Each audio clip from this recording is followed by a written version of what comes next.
We're live now, Chair. Thank you, Ben.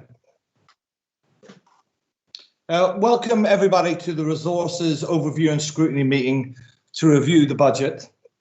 Present today are myself, Councillor Paddy Short in the chair, Councillor Nordad Aziz as Vice Chair is here, Councillor Stephen Button, Councillor Andrew Clegg, Councillor Jean Battle, Councillor Tim O'Keehan, Councillor Howarth and Councillor Terry Hearn.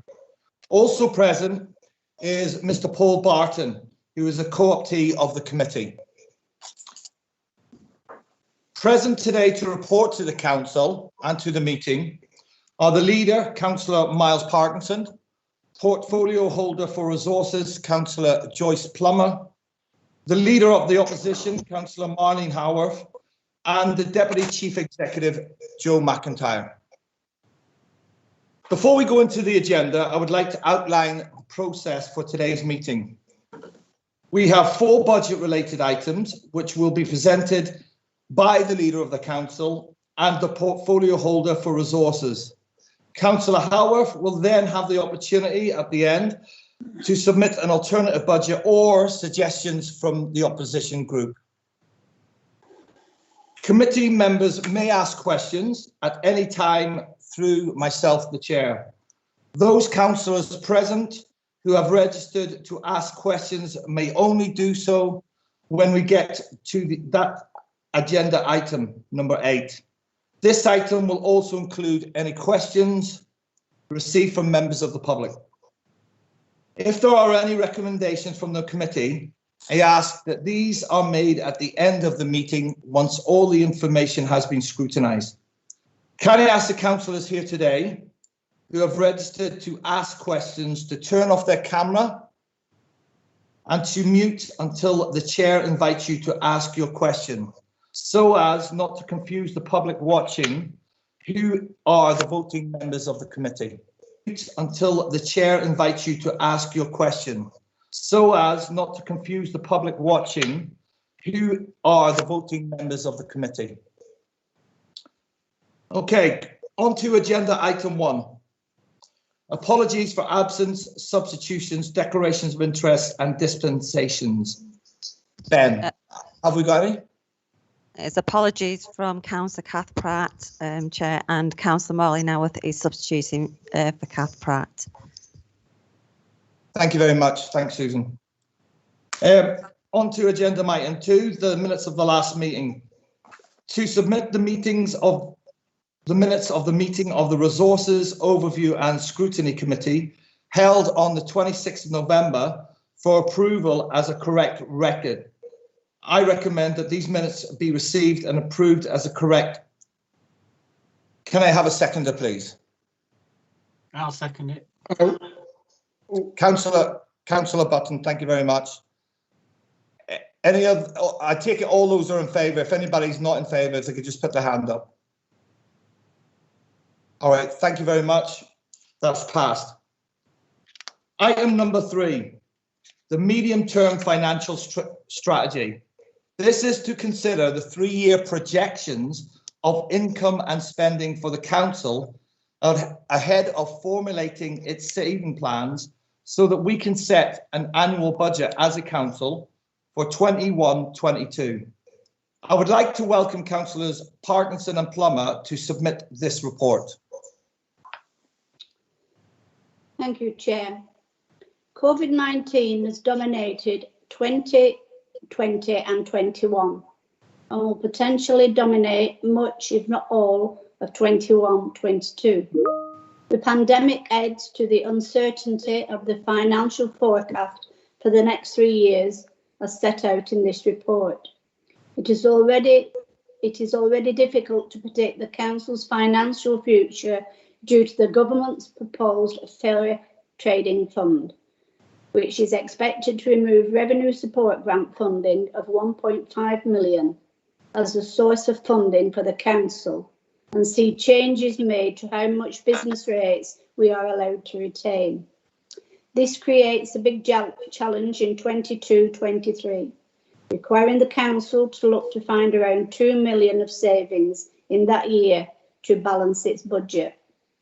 However, the good news is that we can achieve this level of savings for that year. The following year, 23-24, shows a relatively small amount of savings will be needed of 100,000. And going forward, this council become the norm from that point.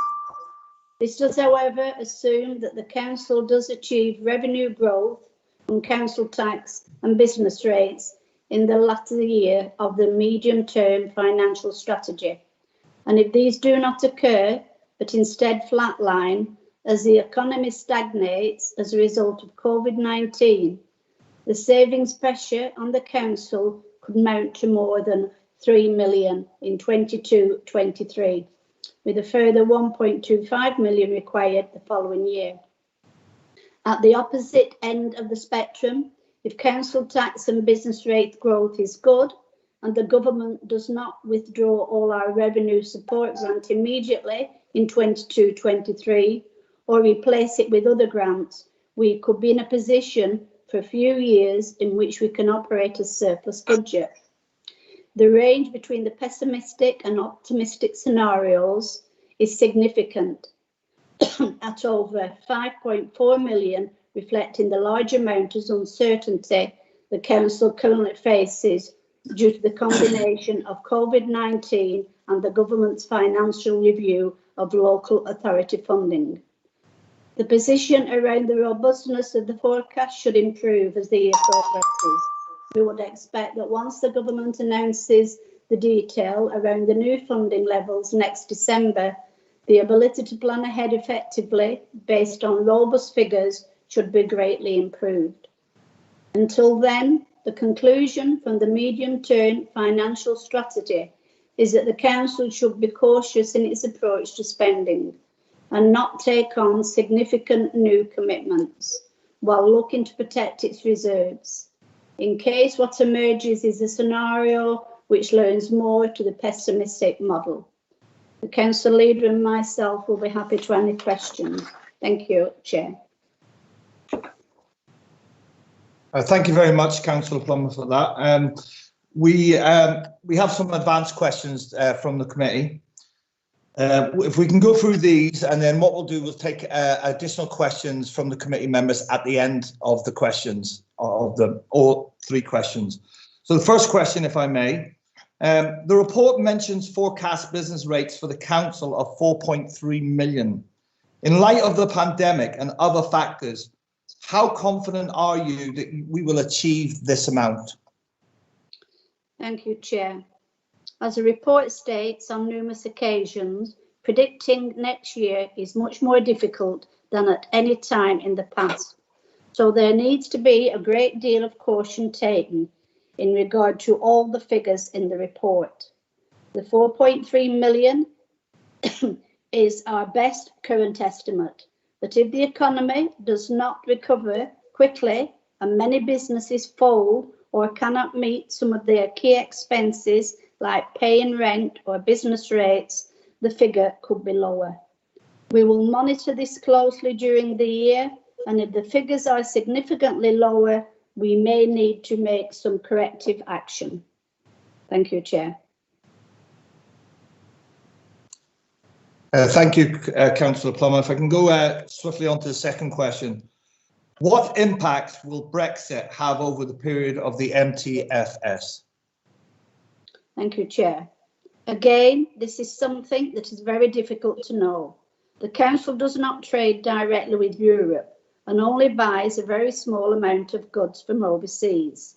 So on a very simple level, for the very few things we buy from Europe, it might cause an additional amount of paperwork, and some of the items we buy might go up in price, or we might switch suppliers away from a European Union supplier to a domestic or other supplier outside the European Union. The big impact, which will make a real difference, is how the UK fares outside the EU, and it is too early to tell at this stage. If things go well, the general economy will thrive and there will be more tax revenues and jobs which will provide a general benefit to the council in lots of indirect ways. If things go badly, there will be less government revenues to support the council, which will force us to reduce expenditure and to make reductions in services. Thank you, Chair. Thank you, Councillor Plummer. We've just got one more question from the committee. The report mentions the fair funding review may be abandoned altogether by the government. Where does this leave the council in terms of future financial support from central government? Thank you, Chair. If the government abandoned fair funding altogether, we would expect the current method of funding via revenue support grant to continue, and this would give us around 1.5 million of additional funding going forward. The continuation of this funding would alleviate a major savings pressure on the council. It can be seen from the optimistic scenarios at Appendix 3 that only reducing the removal of revenue support grants slowly potentially allows the council to achieve a surplus budget. So ending the threat altogether of removing it would be a big bonus financially. Thank you, Chair. Thank you for answering those questions, Councillor Plummer. Now on to the actual committee. As any committee members would like to ask a question, just put your hand up, please, and I'll come to you.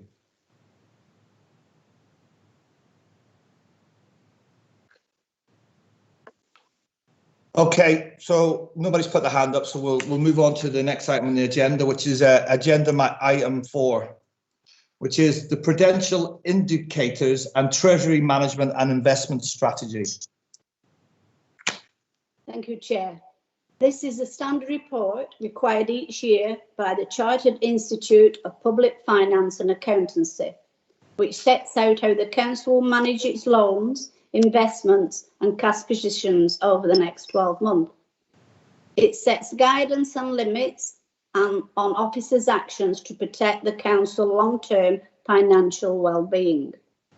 The report sets out that we are continuing our previous approach of paying down debts that we can, avoiding new borrowing while still committing to an appropriate size capital programme of investment, and investing any surplus cash we generate with organisations that have little scope to default on repayment, even if a better rate of return could be achieved elsewhere.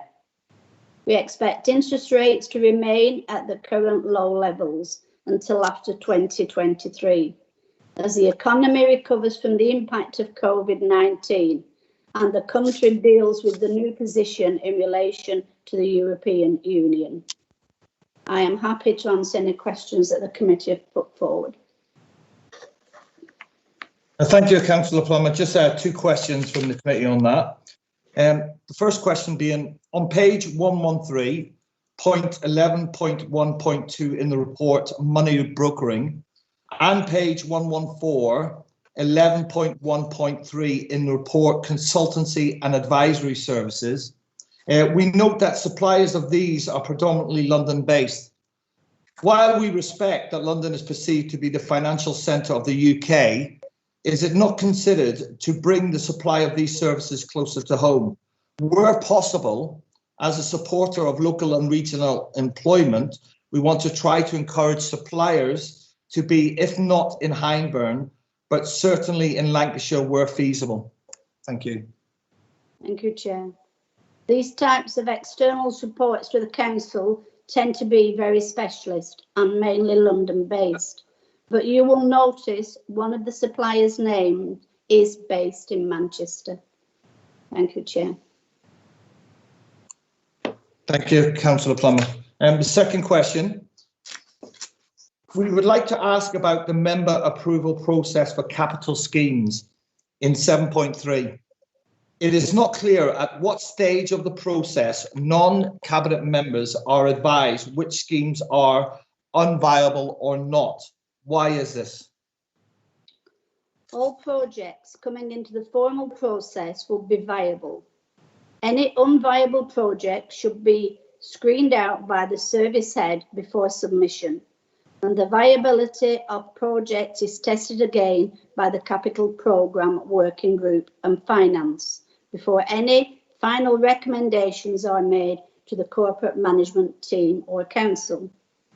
If after approval by council, a project becomes unviable because external funding disappears or costs escalate dramatically, or they no longer represent value for money, or for whatever reason, the capital programme reports to Cabinet would indicate that the project had been terminated, and an explanation would be provided of why this had occurred. As far as we know, this has never happened in the last 18 years. Thank you, Chair. Thank you, Councillor Plummer. That finishes the questions from the actual committee. If any committee members would like to ask a question, again, please raise your hand before I go on.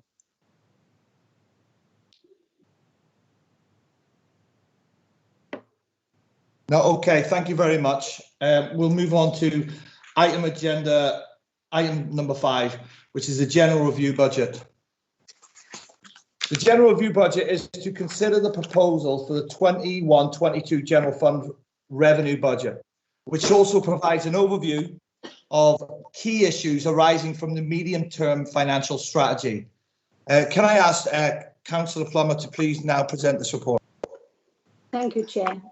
The Council intends to set its budget for 21-22 at the same level as for 2020-2021 at 11,227,000. Council tax revenue is expected to be down as more people switch to claiming financial support and others struggle to pay, but the fall will largely be offset by 2 one-off grants from government and a 2% increase in council tax. This will see a Band D council tax increase by £5.01 over the year. And for most properties in Hyndburn, which are Band A properties for council tax purposes, the annual increase will be £3.34 a year, or less than 7 pence a week. Business rates income is expected to be almost exactly the same as last year, though this might fluctuate in year if the recovery from COVID-19 proves difficult for the local economy. The decision by the government not to end the payment of revenue support grant this year has significantly assisted the council by providing 1.5 million of funding we were expecting to lose. The major assumption in the budget is that any additional costs falling on the council due to COVID-19 or any lost income from the pandemic is funded by the government. They have initially provided a one-off COVID grant for 21-22, 592,000. This looked potentially significant when it was announced in mid-December, as it seemed at that point the virus was on its way out. However, the resurgence of the pandemic in the final few days before Christmas and the likelihood that measures to contain the virus will need to continue until the summer or beyond now potentially indicates that the 592,000 may not be enough. Decisions on how to allocate this additional grant will be made in March and early April, when we better understand the potential calls on this money. It is likely that it will be designated to help finance the work of Hyndburn Hub in protecting and supporting those struggling with the crisis, to help meet the extra cost incurred by the council around supporting the national effort around combating the virus through track and trace and enforcement work, before helping to cover the loss of income to the council due to COVID-19. And assisting Hyndburn Leisure as it rebuilds its customer base. It is likely that 21-22 will be a tough financial year for the council, and it may be the case the cost pressures we face because of COVID will not all be met by the government, and an overspending position may emerge in such circumstances.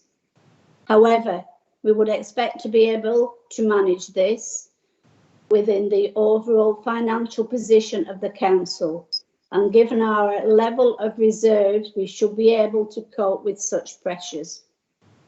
We will, of course, monitor all this very closely throughout the year and report on the financial position at each cabinet meeting. We are happy to take any questions now. Thank you. Thank you, Councillor Plummer. We have, as a committee, put forward 3 questions. The first question is, the majority of our revenue budget is funded by council tax and business rates collection.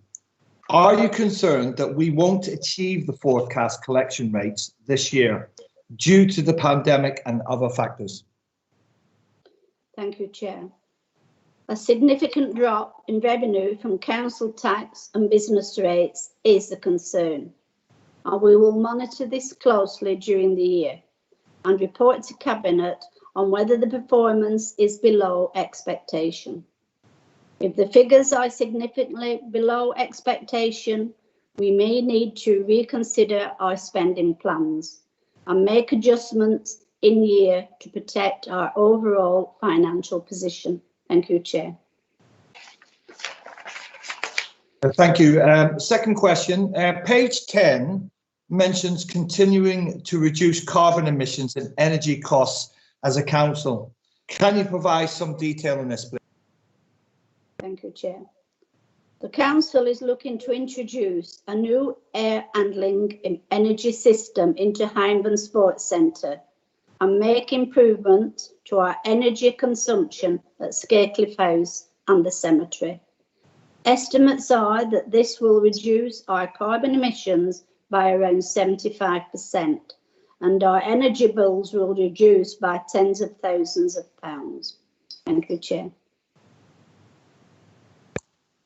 Thank you, Councillor Plummer. And finally, from the committee, are the COVID grants we are due to receive next year enough to cover the expected costs and loss of income to the council? Thank you, Chair. As indicated in the report, it is really difficult to tell at this stage, as it is unclear what additional spend we will need to incur, how much income we will lose, and how long the pandemic will last. It is also unclear at this stage whether government will make more money available or will treat this as full and final settlement for the year ahead. All we can do at this stage is attempt to scope out how the funds will be used and monitor spends against these sums as the year progresses. Thank you, Chair. Thank you very much, Councillor Plummer. That ends the questions from the actual committee. Does any committee members wish to ask another question? If you do, please put your hand up. No? Okay, we'll move on to agenda item number 6, which is the capital programme. And this agenda item is to consider the council's capital investment priorities for 21-22. So can I ask Councillor Plummer to come in now, please, and issue the report? Thank you, Chair. Capital Budget 21-22. Report outlines the Cabinet's proposal in relation to the capital programme for 21-22. This year, the programme will be 2.5 million and funded from existing resources and external support. It will continue our previous commitment to continue to invest in services and improvements in our buildings and infrastructure, while avoiding the need to finance these by borrowing. The biggest item this year, again, will be almost £1.5 million to assist those who are disabled or with other medical conditions to continue to live in their own homes by providing grants to them to adapt their properties, so that they can maintain their independence for as long as possible and live where they have always done so. There is also money to upgrade the council's core customer service system to better improve and widen the range of services that can be provided to the public directly via the internet. Significant additional funds are also provided to allow work to be undertaken on the fabric of Accrington Town Hall and Accrington Market Hall to stop these buildings from deteriorating and to ensure they are effectively maintained and preserved for future generations. There are also funds to invest in our leisure buildings to modernise and improve their use of energy and reduce our carbon footprints, as well as to enhance the facilities for the users of these buildings. Various of the projects to improve our accommodation are also listed, along with another smaller project this year. That concludes my introduction to the 21-22 capital programme. The leader and I are happy to answer any questions. Thank you, Chair. Thank you, Councillor Plummer, for that. This, surprisingly, not surprisingly, I should say, sorry, it is quite a few number of questions we've got from the committee, 7 in all. I do apologise that some of them you may have already covered in your brief, but if I could ask you just to briefly go through it again. So if we start with the first question, why is the Scateliff House reception refurb required? What is the rationale behind this project? Thank you, Chair. The work proposed to Scateliff House reception is not connected in any way to the Leisure Trust. Scateliff House is the main public access point for people wishing to call in to the council. This includes a number of activities such as taking payments, dealing with visitors, meeting attendees and contractors, advising on application processes for various services and other general customer inquiries. Since the onset of COVID-19, this has been the sole public reception for the council. Many staff in Broadway have needed to continue to work in the offices, with only some being home-based. There have been previous security incidents at Broadway, and redirecting the public allows us to address those and to safeguard our staff, as well as avoid infection risks. Over recent years, the Revenues, Benefit and Customer Contact team have very successfully taken more of our services online or are telephone-based. This allows for a faster and more efficient service to our customers, especially where we have had to reduce staffing numbers to meet budget constraints. Willers Lane reception also closed to the public some time ago, with callers redirected to Scateliff House. This was partly for health and safety reasons, as Willers Lane is a working depot with moving vehicles. At the onset of the pandemic, Scateliff House reception changed its access arrangements to serve customers from the foyer area, where there is a desk and a phone. Callers can deliver or collect paperwork or parcels and can speak directly to reception or other council staff. This has allowed us to maintain our service while managing the risk of infection. Lockdown and the move of many services to online or email or phone have reduced the numbers of callers, and our reception staff have been partly redeployed to provide valuable support to the Hyndburn hub and local test and trace calls. The project aims to produce a public reception area which is fit for the future, make better use of technology and supports us to improve services to our customers, especially those who are more vulnerable. Completing the work in early 21-22 financial year. While visitors are already limited due to COVID-19 restrictions, will minimise any disruption to our customers. There have been concerns for some time about the security arrangements for Scateliff House reception area. With a lot of open space, a long and fairly open counter, and an area which acts as a blind spot. The proposed project is for the redesign of the area, which will include alterations to existing lighting, power, data and telephone, CCTV, panic alarms, fire and intruder alarm systems and fire safety measures. Provision of an additional customer meeting room which can be accessed via separate entrances by staff and members of the public to include a screen. Installation of touch screens which will allow members of the public without internet access at home or elsewhere to apply for benefits or other services or make private calls to council staff.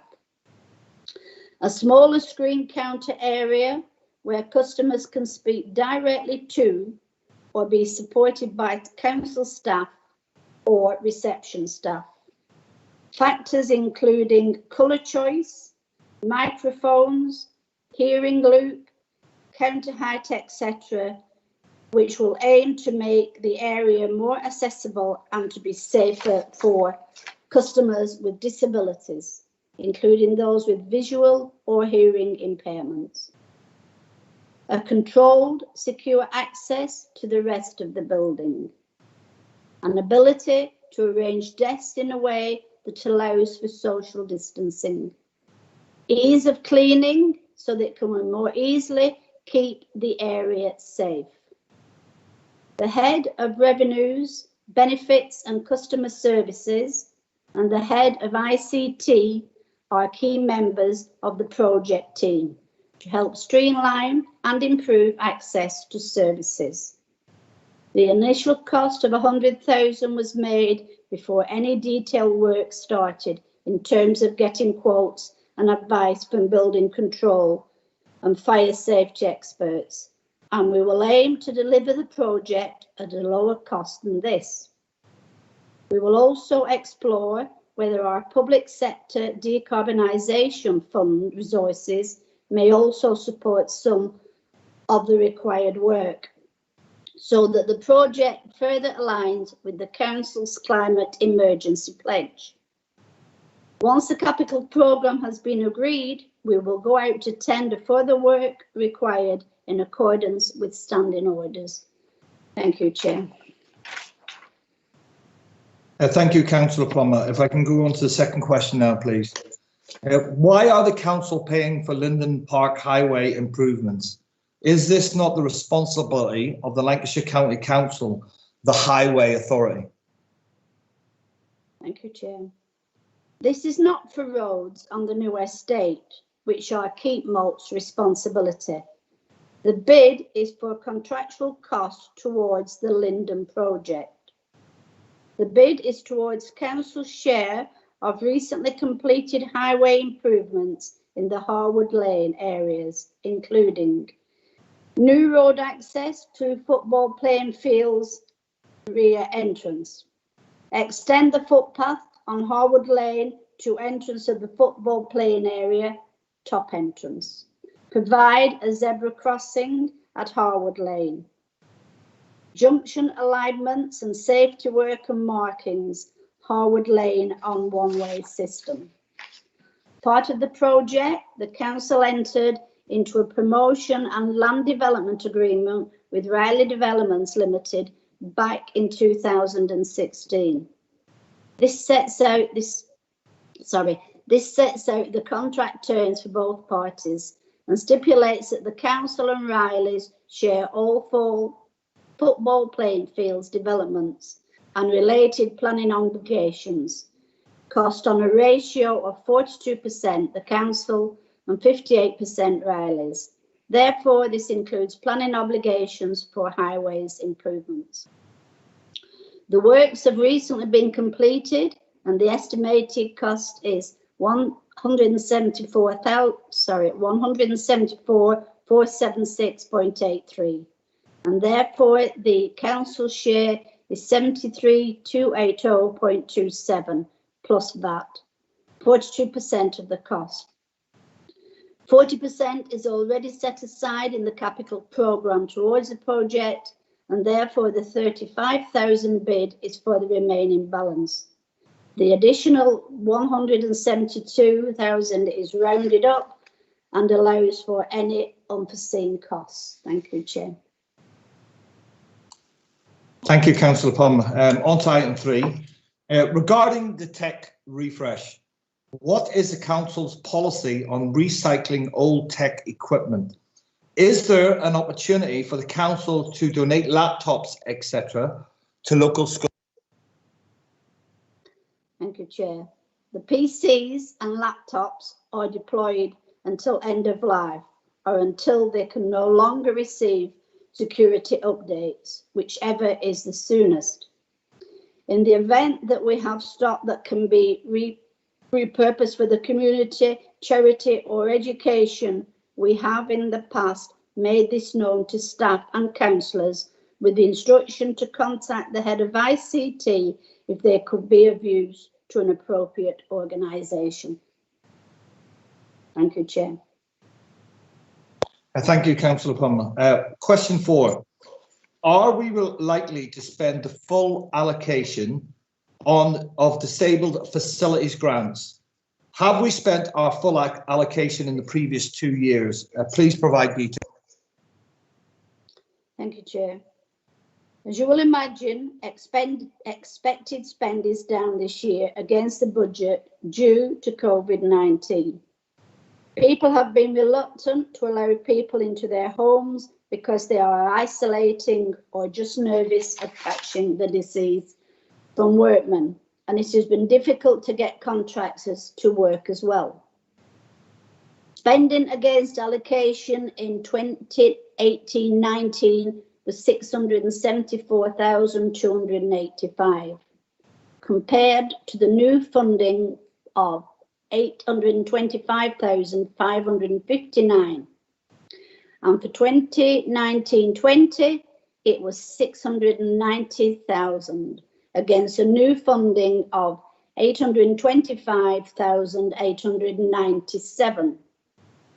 We also had a carry forward fund of 690,781 coming into 2018-19. So we have plenty of funds available to respond to requests for grants. Thank you, Chair. Thank you, Councillor Plummer. Question number 5. Is the budget for Christmas decorations included in the recent contract with Lancashire County Council? Thank you, Chair. The capital bid is for purchasing new lights, which is a rolling programme to replace year on year those that have become damaged, weather or antisocial behaviour responsible, or simply fail each season due to age, or where additional sets of lights are required in trees that have grown, as trees normally do. Critically, we upgrade to LEDs, which use less electricity and thus play a part in reducing carbon outputs, in accordance with the Council's declaration of a climate emergency, and are safer should anyone decide to vandalise or steal them, i.e. they are no longer 240 volts. The contract with LCC is to test, erect, maintain and take down, check, label and replace to stores a specified quantity of lights, decorations, trees and cribs, etc. in the township. As such, we will erect either existing lights from the stores or new lights purchased by the capital programme money. The contract sum for LCC is not included in the capital programme budget. Thank you, Chair. Thank you, Councillor Plummer. Question number 6. Why is additional money required for the paving in the town centre? Thank you, Chair.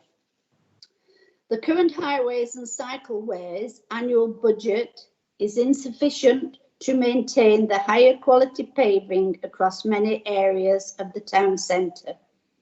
And rather than having to continually seek individual authorisation to submit overspend bids during each financial year, it is proposed to create a sinking fund via annual bids if necessary into the Capital Works programme, similar to the Vehicle Replacement Programme or Leisure 4G pitch, so that officers can purchase and hold a readily available stock and then quickly appoint contractors when repairs or maintenance is needed.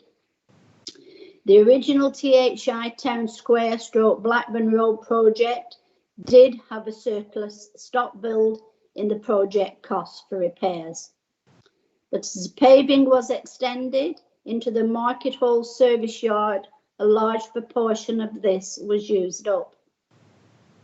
It has proved difficult for utility companies to purchase the correct paving to facilitate the necessary repairs following emergency work. So officers have been working with the reinstatement managers on an agreement that they could utilise the council stock to quickly undertake repairs, and they order replacements delivered straight into the council stock, speeding up a sometimes very long 16 to 20 weeks order period. The council-owned paving extends to the following areas: roadway, Market Hall paving on Market Way, service yard, Peel Street and parts of Blackburn Road, Jubilee Gardens in Oswestwhistle, Church Street's Gardens paving, Accrington, the West Accrington Cycleway, the White Path Cycleway, Rishton to Great Harwood, St James Street paved area next to the skate park in Accrington, various public footpaths and bridges structure on council land. Thank you, Chair. Thank you, Councillor Palmer. And the final question on this agenda item from the committee is Mercer Hall. What is the rationale behind the planned decision to commit £35,000 to this? What is it paying for exactly? And is there no external funder that can be drawn upon instead of utilising the HBC capital budget? Thank you. Thank you, Chair. Mercer Hall is within the Great Harwood Town Centre Conservation Area and forms a key public space within the town centre. This area is currently a seating area with raised planters and concrete paving. The planters have become difficult to maintain and detract from the area, and the damaged flagstones detract from the area and require replacement. The conservation area upon which the hall is located was extended in 2014. And as part of this, a detailed report was undertaken to evaluate conservation area in terms of its qualities and negative aspects. To respond to the neglected area in front of the hall and the aspirations to enhance the conservation area, a proposal has been designed which will provide a valued addition to the area, helping to enhance the qualities of the hall and providing a practical space that is easy to maintain and enhances the outlook of this important and prominent building in Great Harwood. Exercise will determine who undertakes the work and the best value to the council. Thank you, Chair. Thank you very much, Councillor Plummer, for that. Have we any questions from the committee members? If so, again, please put your hand up. No, okay, thank you very much. We now move on to the agenda item number 7, the opposition group budget proposal 21-22. I'd like to invite Councillor Maureen Howarth, leader of the opposition group, to submit an alternative budget or any budget proposals for 21-22 for consideration by the committee prior to the council meeting on next Thursday. Thank you, Maureen. Thank you, Chair. We are not putting forward an alternative budget, but at this moment in time, we are looking at some recommendations which will be definitely with the council and will be distributed amongst all the councillors before the meeting on Thursday night. Thank you, that's it. Thank you very much, Councillor Howarth. So we'll go on to agenda item number 8, which is the leader of the council to receive representations and questions from the members of the public and individual members of the council on the budget. So we received several questions from individual councillors and members of the public. We will take the questions from the individual councillors first. So I will read them out and then if we could ask the leader to respond. The following questions were submitted by Councillor Josh Allen. And it's actually the first 2 questions I'm actually going to put into one question because I think it's covered. The leader will cover the answers in the one reply. So how much of the budget has been set aside for events on the town square compared to previous years? And how much of that budget will be allocated to the amazing Accrington? So if I could ask the leader to respond, please. Thank you, Mr. Chairman. For the first point, the expanded events programme in the town centre have been, in recent years, funded by a one-off additional amounts that councillors generated, and some of that funding still remains and will be used to fund a programme in 2021-22. If these types of events can go ahead and it is considered wise to do so. Our intention was always to evaluate the success of these events and determine a way forward. COVID-19 has spiked that analysis to a large extent, so we will need to look again at the programme we develop for 2021-22 and see whether it is successful or not, and then decide what we do for future years.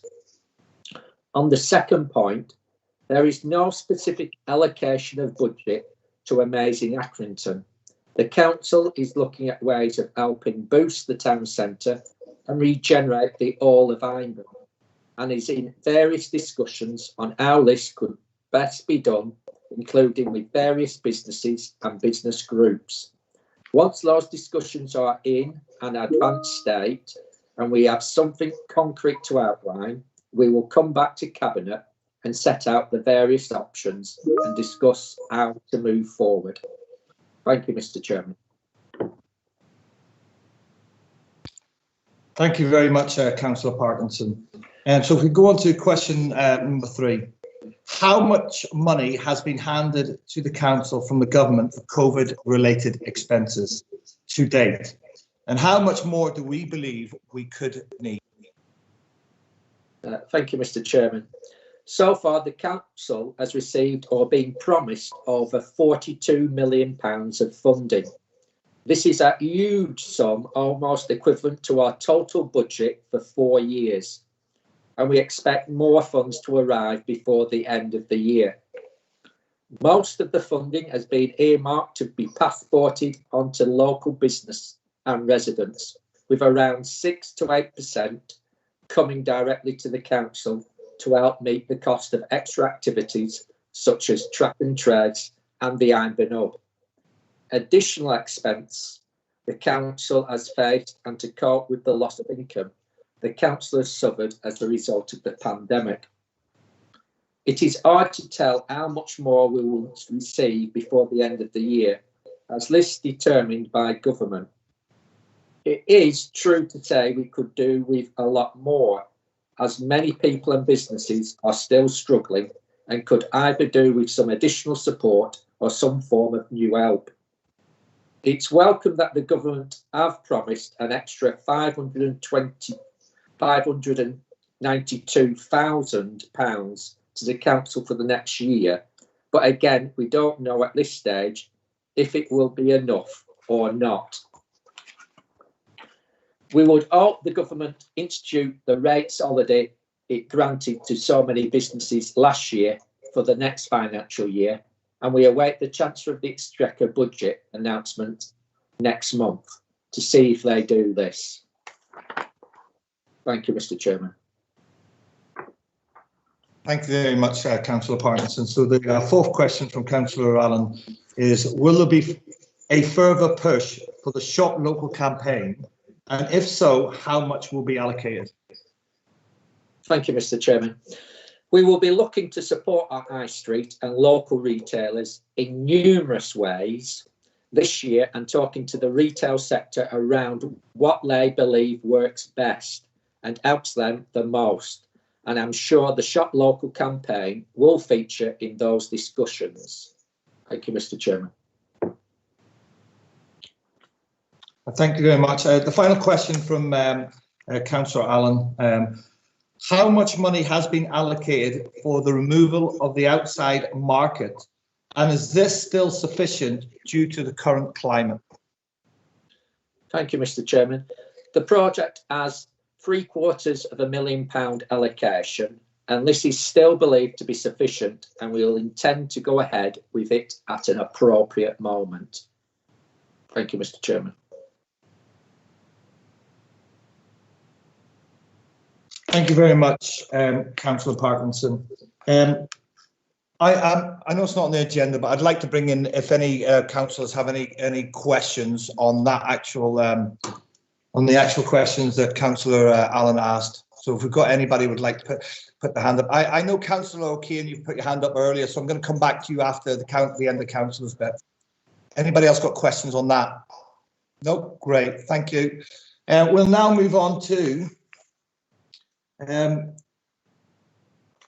question by Councillor Jeff Scales.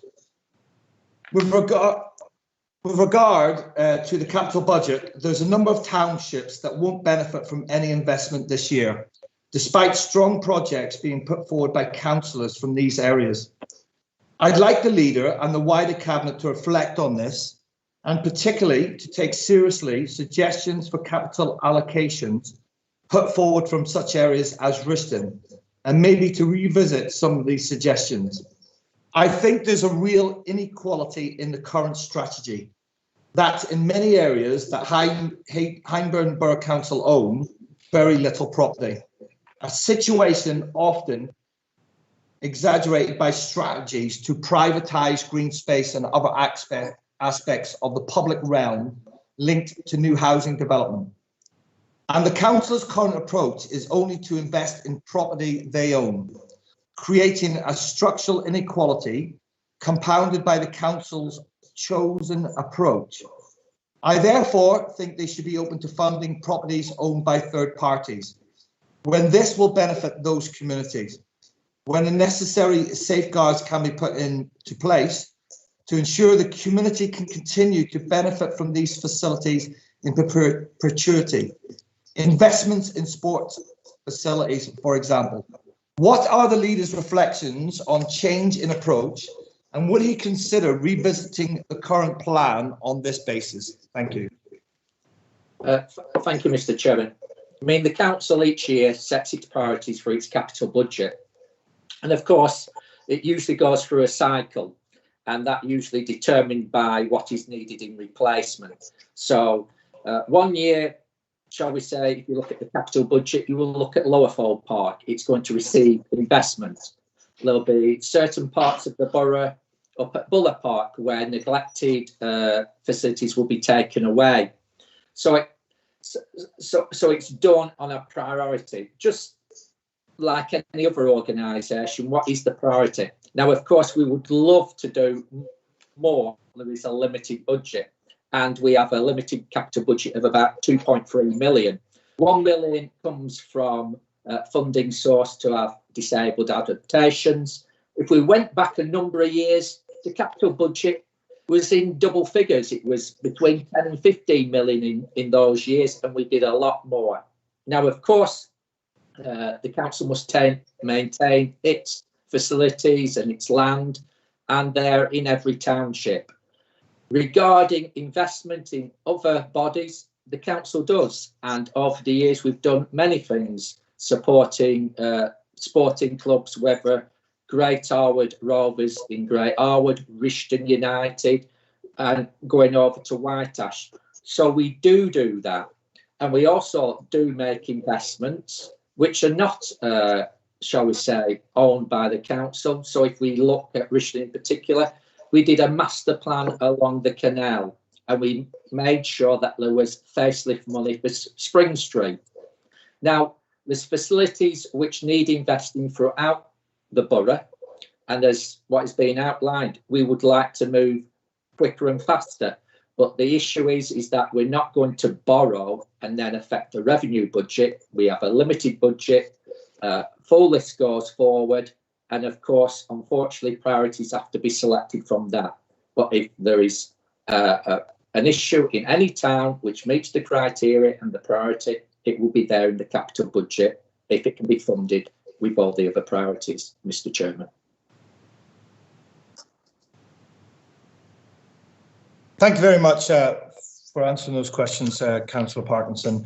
I'm going to bring in Councillor Kane because he actually asked a question at the end and I missed it. So if you'd like to ask your question now, Councillor Kane. Yeah, the question I was going to ask was about the Christmas lights. I think Councillor Plummer did her best to answer the thing about we were querying about the LCC side of things. Now, what we're not clear about is which townships, just referring to townships, which townships actually benefit from this. Because from memory, the Clayton Township doesn't benefit from this. So is this £20,000 going to other townships? Thank you, Mr. Chairman. If I quickly answer that, the 20,000 is for across the borough. So if the lights failed on the Christmas tree in Clayton Moors this coming year, they will be replaced. So it's for every piece of Christmas decoration which is put up across the borough in every township. So specifically, the capital budget is for replacements or new at this time. Now, of course, if people wanted more lighting, then that would have to be looked at future years. But in the capital budget, it's 20,000 and it's across the board. Every area in the borough has Christmas lights, and if they failed, they would need a new set of lights, and that's what that budget is for. So no one is being left out. Everyone gets what they currently have if it fails. Thank you very much, Councillor Parkinson. Yeah. Go ahead, Councillor Keane. Yeah, hi. And was also up for a recommendation, because now that we've heard that there is no opposition budget, can I ask that when you deliver your report, I believe that that's the correct time in the council proceedings, that we move straight to the vote, because I can't see any point in hearing from some opposition fantasies about uncosted budgets. We do it properly. We set a budget. The budget adds up. The Conservatives, it will be their 10th year of failing to provide an opposition budget. And I think it's about time that we use the process. If there is only one budget on the table, and that's our budget, that we go straight to the vote. Okay, thank you, Councillor Kean. I know Councillor Steve Button had his hand up, but because you've asked the question of the opposition, I think it's only fair to allow Councillor Howarth to come in on that point. Thank you very much, Chair. I can assure Councillor O'Kane that this isn't something we've worked out with no costings. Whatever recommendations we are going to make and what amendments we'd like to make have been done with full costings. They haven't been written on the back of a stamp, like is the phrase he usually uses. They've been made properly with officers' input, and that is really all I have to say.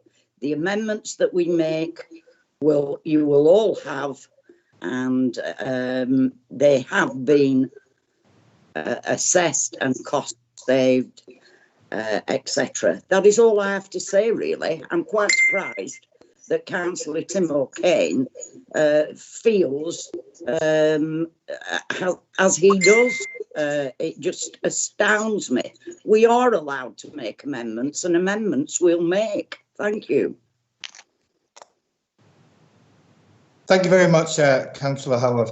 I'm going to bring in Councillor Steve Button now. Thank you, Chair. It's actually not about the budget as such. It's it's just about the Christmas lights element, carrying on from what Councillor O'Kane said. Can I make a suggestion? I mean, there's £20,000 available in the budget. Can it not be, if it's for the borough-wide, can it not be available on a fair basis for all wards to bid at? Because like Councillor O'Kane said, some wards, Clayton's an example, is the one that never seems to benefit from this. So if we've got £20,000 to spend on Christmas light replacements and improvements, then I suggest that we can perhaps bid for it, which seems a much more fair way of spending the £20,000. Yeah. Mr. Chairman, just coming quickly back, the issue is it's replacement. It's not expanding. It's a budget which is allocated in case of failure. That is put together because it is estimated that every year a certain amount of lights will fail or installations will fail. So it's on that broad basis of law of probability that a set amount is put to one side. Hopefully that is enough to cover what the failures will be in any one year. Some years we may be fortunate and there may be no failures, but that won't be known until they actually start putting them up in early December and say, well, we've tested this needs replacing, we've put this up, it's a failure, there's an issue here, and so there's an allocation readily available to address that. It's not an allocation to actually go out and do more.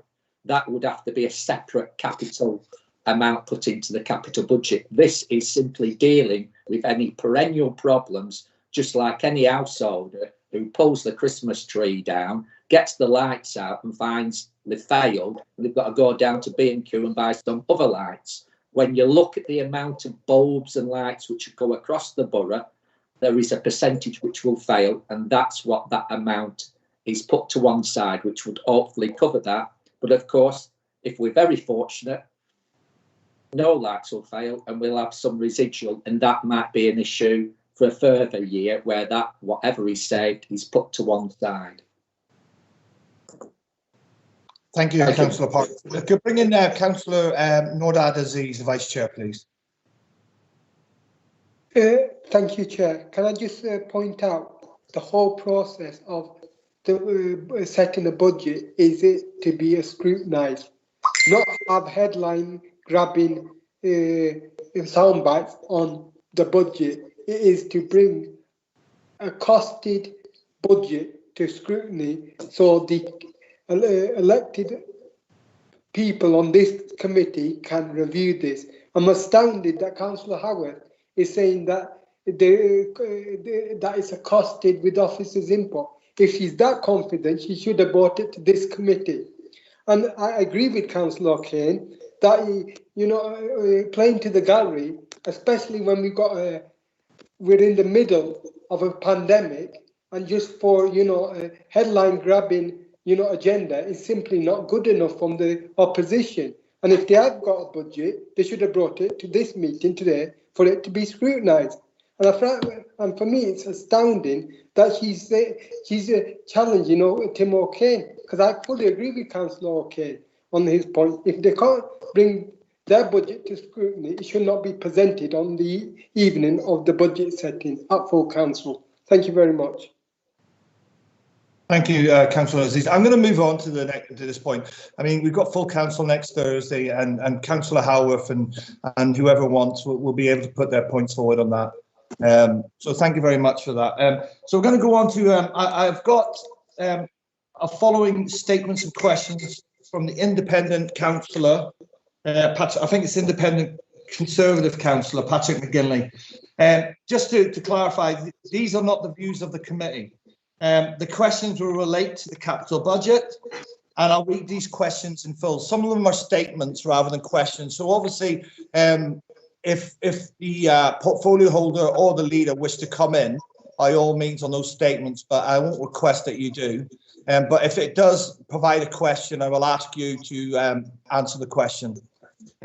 So item number 1. So the total proposed spend of £1,318,614 after deductions of external funding, £965,897 for the DFG grant and £30,000 for lower fold play area is a massive sum in these financially hard times linked to COVID.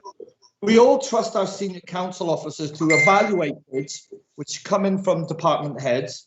In my previous police life as a head of a department, we all had to make our submissions for next year's available funds. But in that case, we had to make a case before a top panel to justify them. The list of 20 items covers a wide variety of topics I would like to have thought. There should have been a one-page report about each justifying the claims for the individual monies. That there should surely be some discussion by and with councillors to prioritise or at least be able to comment. Remember, if we all approve carte blanche, it may well exaggerate the financial problems and clearly be the Labour Party who will receive severe local criticism from the public, especially with planned HBC and LCC rate rises, LCC at 5%. My personal view is that we, with personal discussions, knowledge, councillors may help reduce these amounts. That is a statement. So I'm going to go on to the questions. Item number 2, ICT upgrade replacement of Microsoft Dynamics. Each year, HBC seems to spend a lot on computer systems. Do we have to spend £250,000 now? It seems very high. Are Microsoft changing systems which we have no choice but to pay for? So if either the leader or the portfolio holder wants to come in. I'll answer that, Mr. Chairman. After 8 years, the current system has now reached the end of life. It's useful with its functioning being regularly compromised. Doing nothing will lead to the real possibility of a complete failure with accurate daily job requests not being available in frontline operatives and customer contact centre colleagues. Experience a loss of access to the system.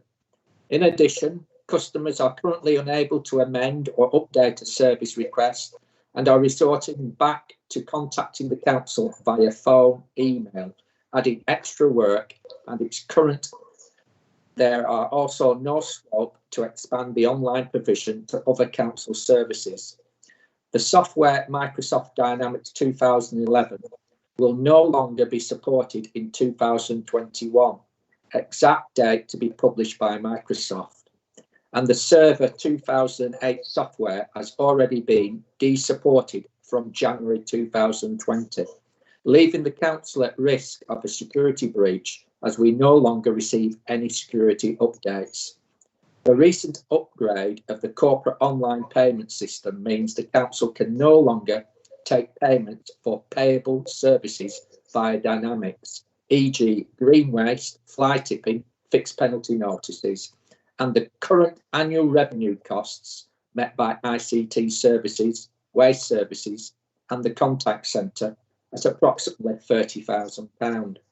To move forward and to offer a true online 24/7 delivery of services, we must move away from the current system and we'll be procuring an on-off-the-shelf solution designed specifically for local authority use. This will permit a council-wide implementation of a customer portal and service request management system that allows the vast majority of customer-facing and transactional services to be undertaken online. Thank you, Mr. Chairman. Thank you very much. So we go on to question number 3 from councillors.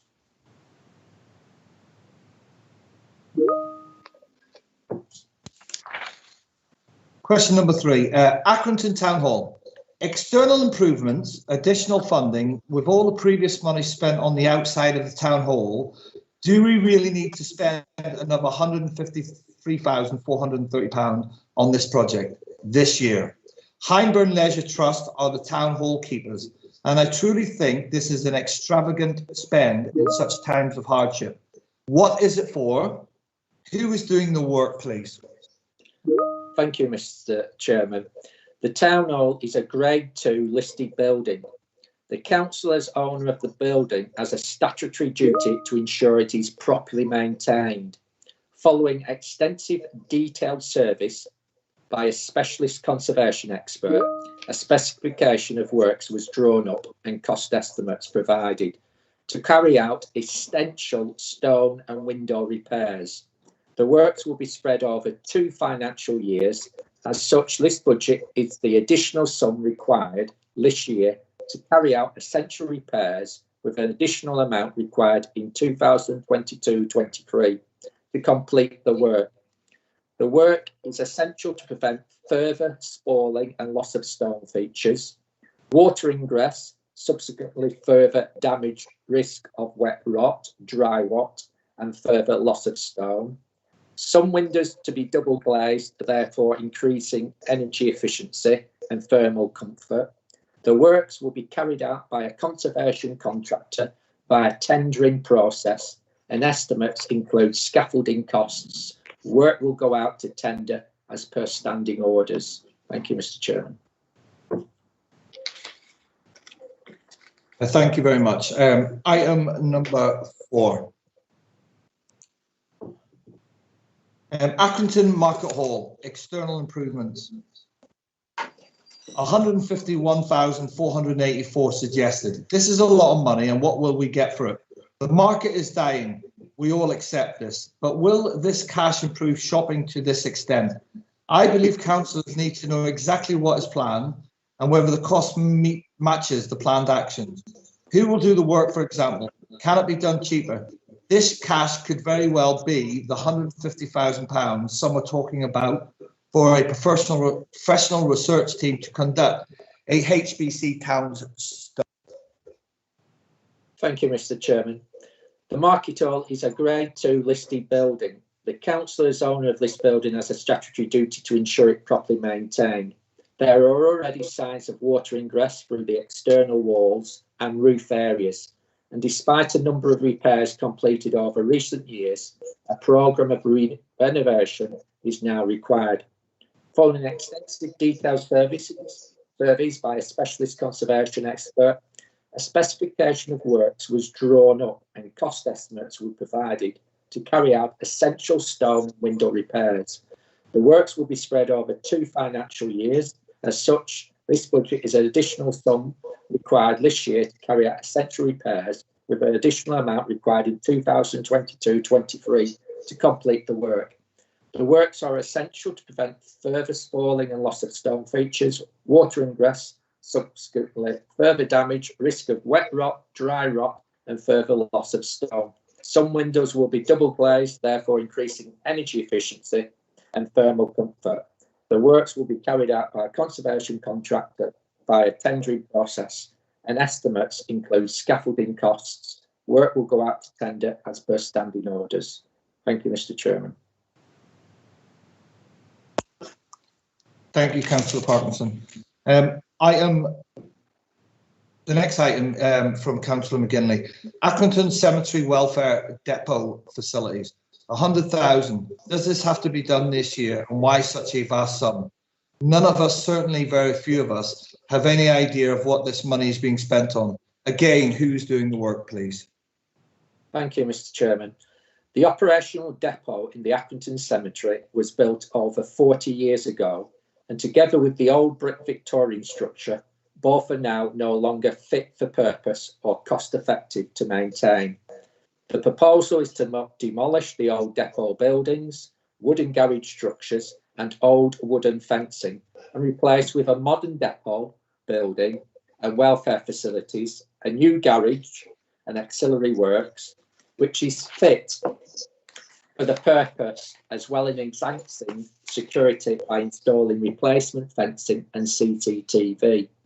The council is taking the opportunity to further its green agenda by using construction methods which are energy efficient and look to sustainable energy sources, such as ground air heat source pumps and solar panels.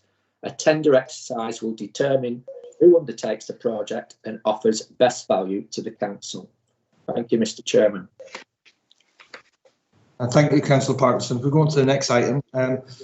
Lower Fold Park Play Area, £90,000.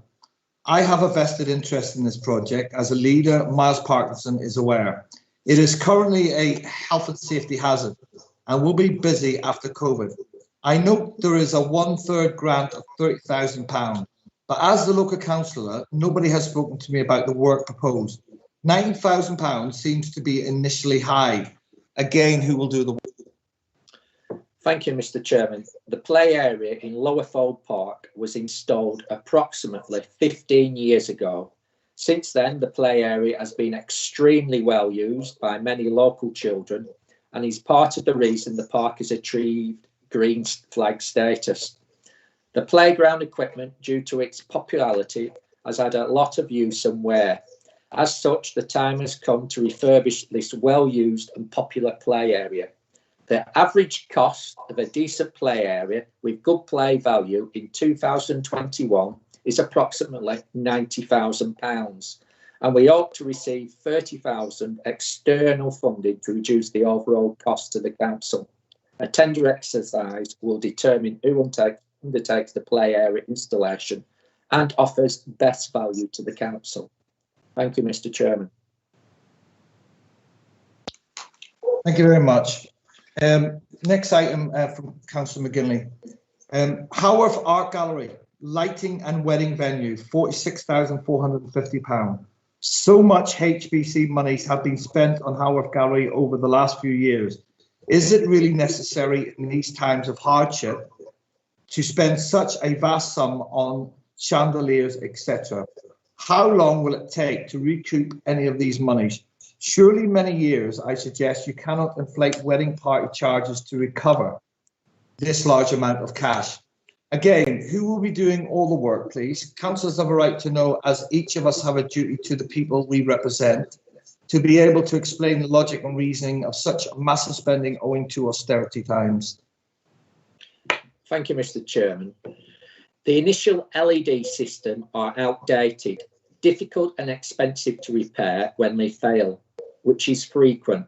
There is a need to vary lighting levels on various artwork to exhibit them properly and, crucially, to prevent light damage.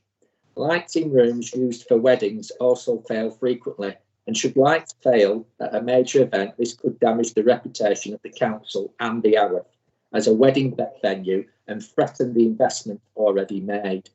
The council has limited potential to raise income and as such needs to protect those assets that do provide an income, in addition to having a statutory duty to protect the building, which is grade 2 listed. Work will go out to tender as per standing orders. Thank you, Mr. Chairman.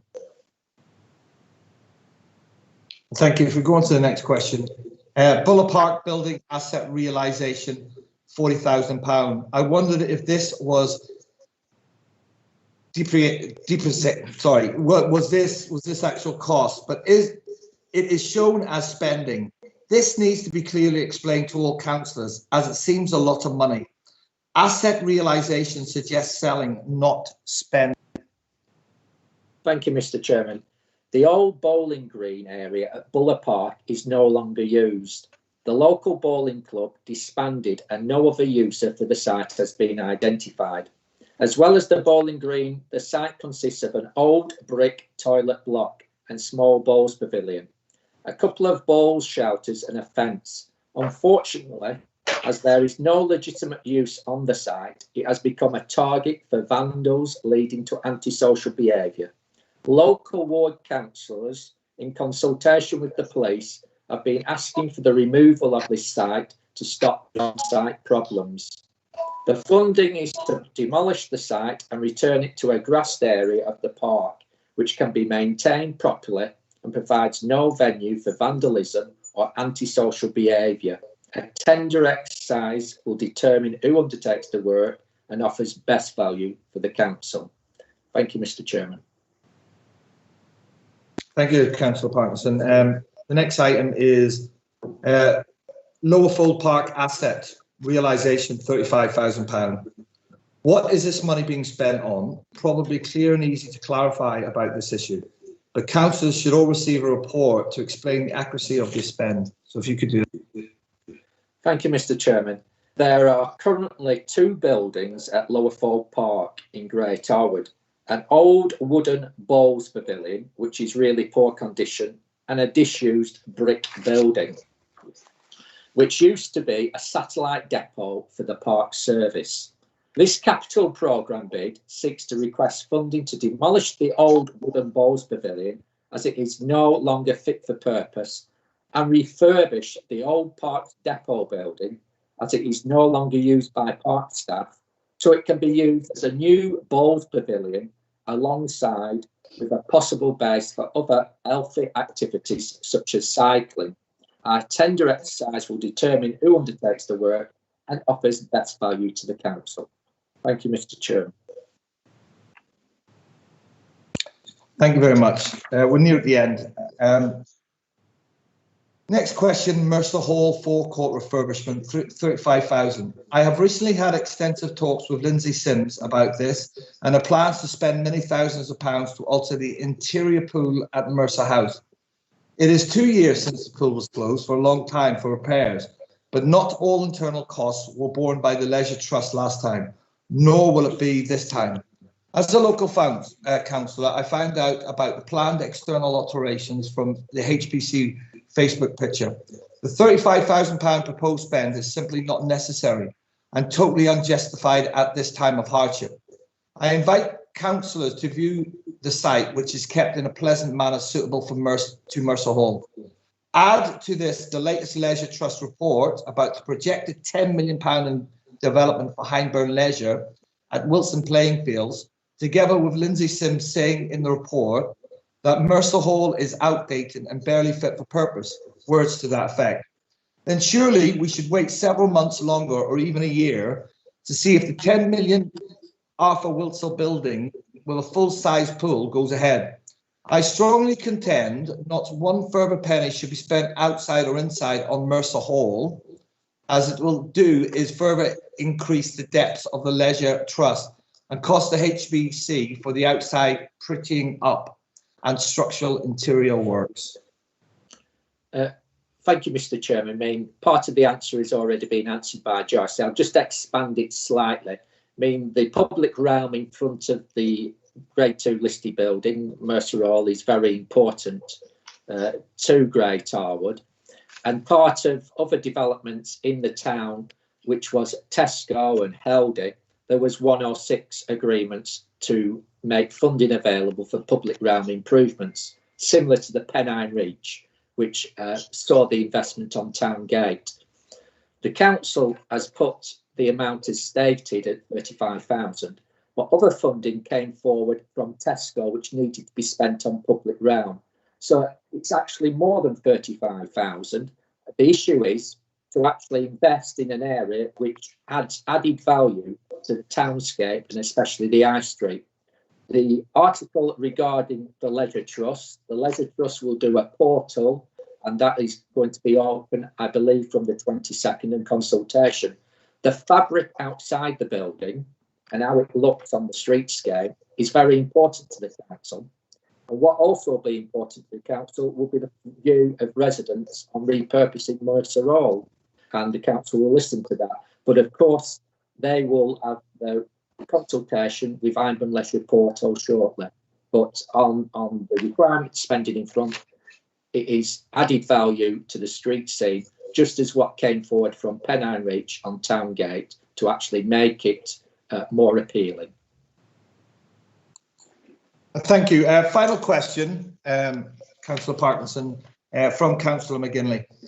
External security lighting, £15,000. Absolutely no explanation of where this is for. Is it for properties controlled by the Leisure Trust? Is it for more extravagant coloured lighting for a specific place?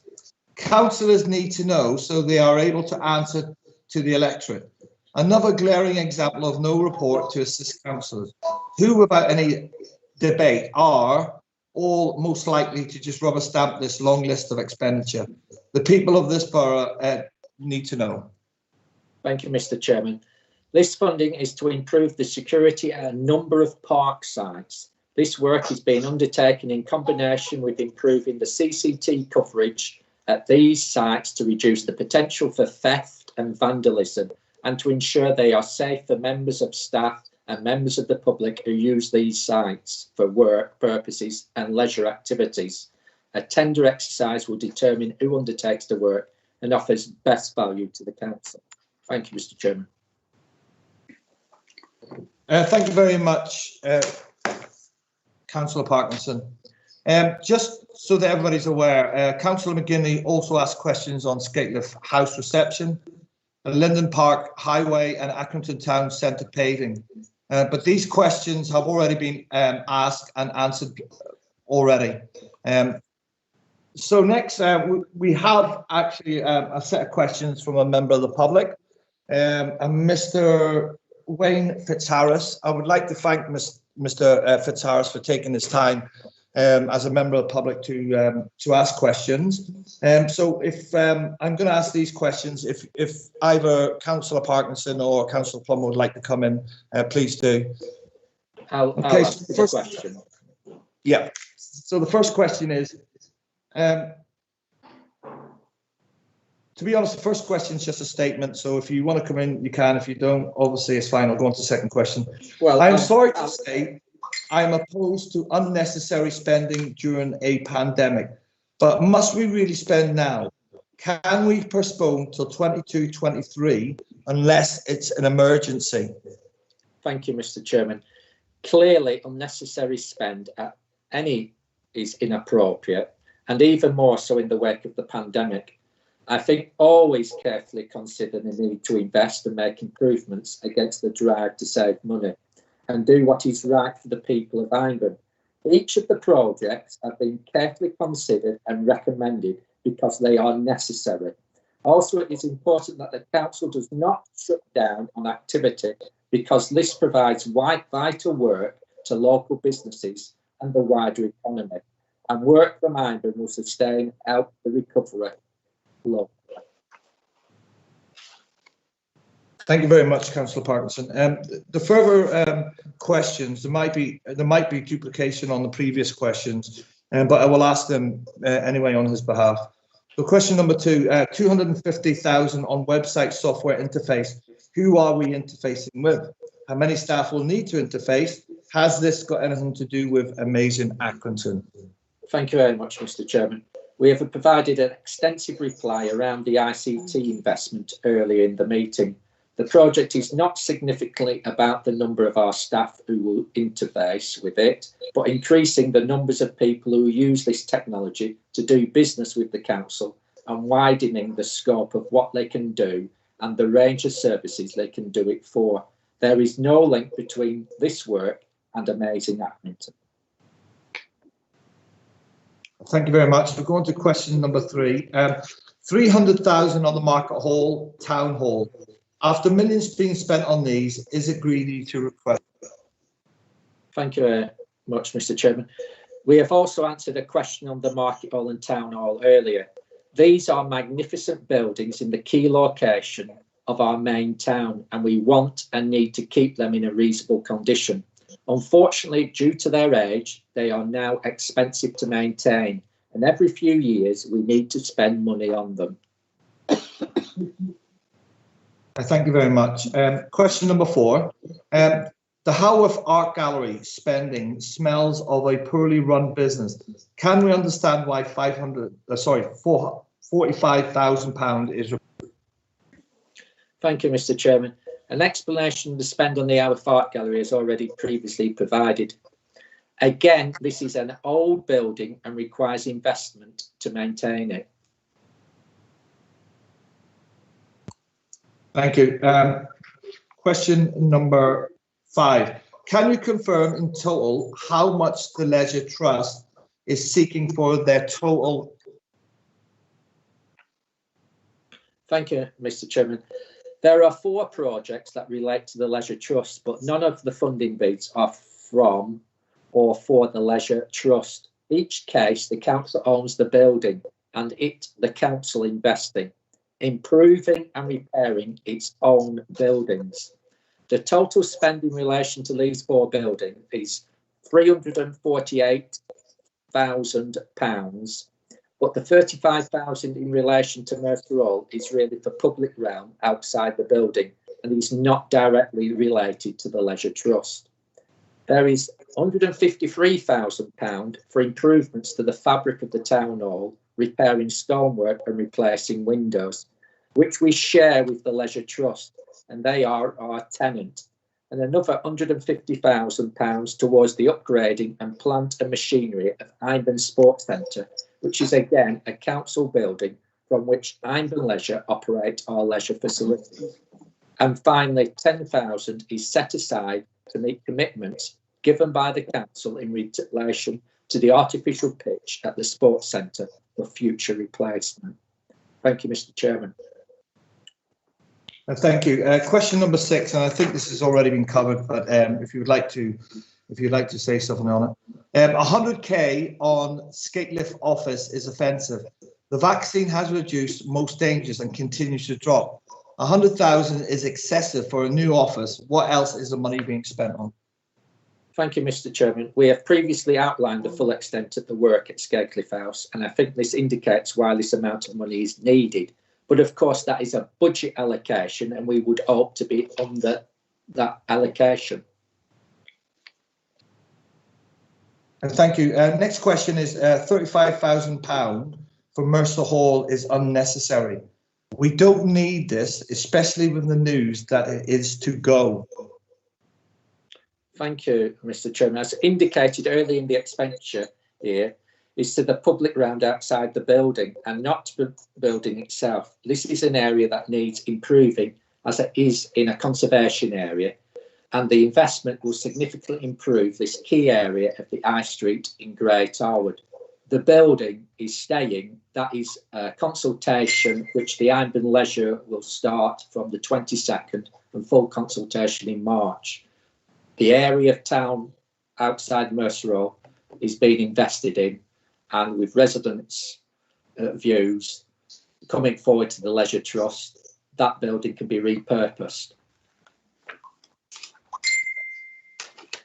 Thank you. I'm going to go on to skip a question and come back to it. Can any of this spending be put aside, and is it vital and necessary for spending for the sake of spending?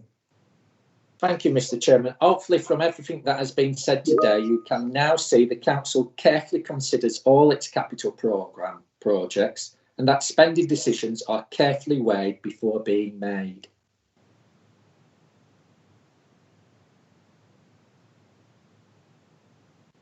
Thank you, Councillor Parkinson. Just the last one. I think it's more of a suggestion from Mr. Fitzharris. The public should be permitted to see these projects on a website to give feedback. Thank you. Thank you, Mr. Chairman. The council publishes its capital programme each year and opens up for discussion and debate in a variety of ways. All projects that require planning permission go through all the required steps and consultations are undertaken where appropriate. So I believe we do as much as reasonably be expected to share what is going on.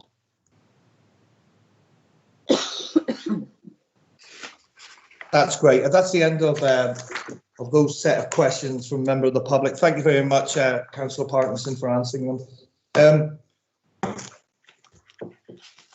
I'd like to thank Councillors Parkinson and Plummer and Joe McIntyre for submitting their proposals today.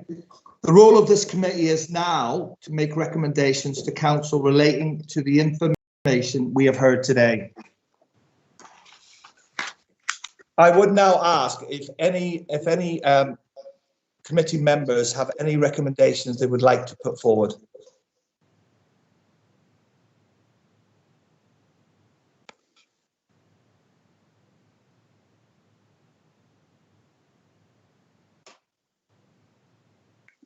Councillor O'Kane.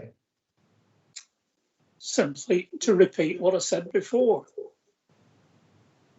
We're faced with Hobson's choice here. There's only one budget on the table. So therefore, I recommend that we adopt the Labour Group proposals and go at full council for a straight vote. It's as simple as that. There's only one budget proposal on the table, so go for it. I know what you're saying, Councillor O'Kane, but I mean, really, I would bring that forward in the full council. And the reason being I'm saying is that we're here to, do we recommend the report or do we not recommend the report, or what recommendations we have for the report, if that makes sense. But I think what you come up with is a valid point, but I think it needs to be run at full council. Sorry, Ben Caulfield, if you'd like to come in.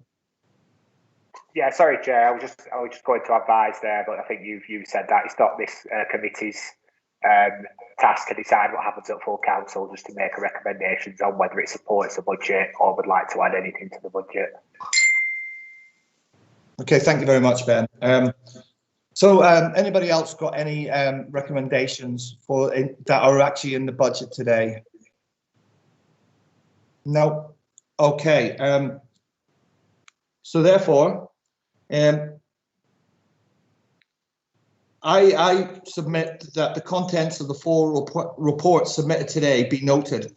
That having reviewed and debated the budget submitted, the contents of the revenue and capital project reports be supported as outlined. If I could have a seconder, please. I'll second. Thank you very much, Councillor Aziz. Everybody in favour? Is there anybody who's not in favour? Please raise your hand. Okay, thank you very much, everybody, for attending the budget meeting. I think there was a lot of very, very good questions, good scrutinising there. Again, thank you very much to the leader and to the cabinet member for coming today and answer the questions. And now it is on to next Thursday, the full council, and for members of the public that are listening, you can also it'll be on YouTube, so you can actually look at the full council next Thursday. So thank you to the members of the public and everybody for attending, and that's the closure of the meeting. Thank you. Thank you very much. Thank you. Bye.